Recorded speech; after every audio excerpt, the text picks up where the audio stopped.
World News in 5. Right now.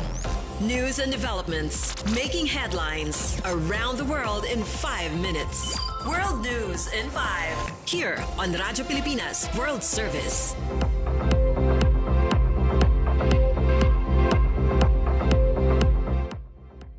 Good day, I am Peñano with today's World News in 5.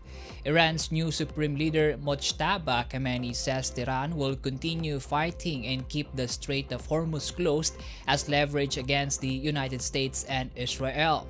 In his first remarks since taking power, Khamenei vowed to avenge those killed in the conflict and urged neighboring countries to shut down U.S. military bases on their territory. His statement was read on state television as he has not appeared in public since an Israeli strike earlier in the war. Meanwhile, Israeli Prime Minister Benjamin Netanyahu defended Israel's military campaign against Iran and issued a warning directed at Tehran's leadership.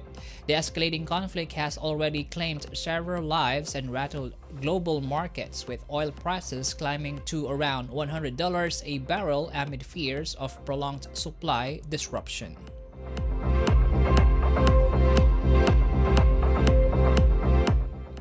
In related news, Iran's ambassador to the United Nations says Tehran has no plans to close the Strait of Hormuz despite heightened tensions in the region. Speaking to reporters at the UN, Amir Saeed Iravani said Iran respects freedom of navigation but stressed the country has the right to protect security in the key shipping route. His remarks follow comments from Iran's new Supreme Leader Mojtaba Khamenei, who earlier suggested the possibility of using the strait as leverage amid the conflict with the United States and Israel. Iravani also blamed Washington for escalating tensions, saying U.S. actions in the region have undermined stability and contributed to the current crisis.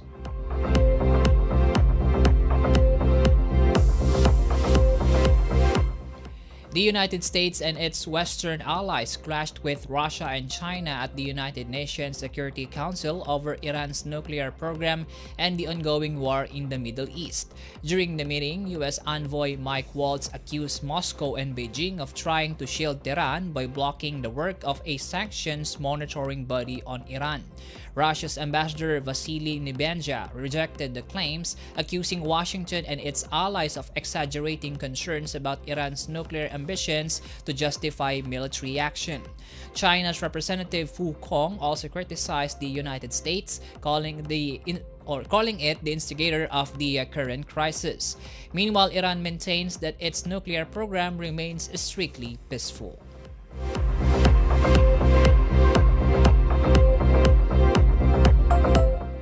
A U.S. military refueling aircraft has crashed in western Iraq during ongoing operations in the Middle East.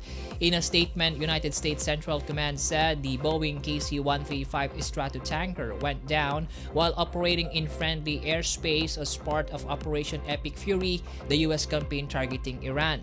Officials said the incident involved another aircraft but was not caused by hostile or friendly fire. The second plane landed safely while search and rescue operations remain underway. Washington has deployed a large number of aircraft to the region amid the conflict. Since the United States and Israel began strikes against Iran in late February, at least 7 U.S. troops have been killed and dozens more wounded.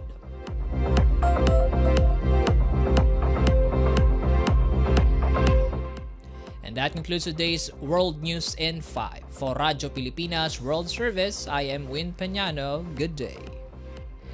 World News in 5. Right now. News and developments making headlines around the world in 5 minutes. World News in 5. Here on Radyo Pilipinas World Service.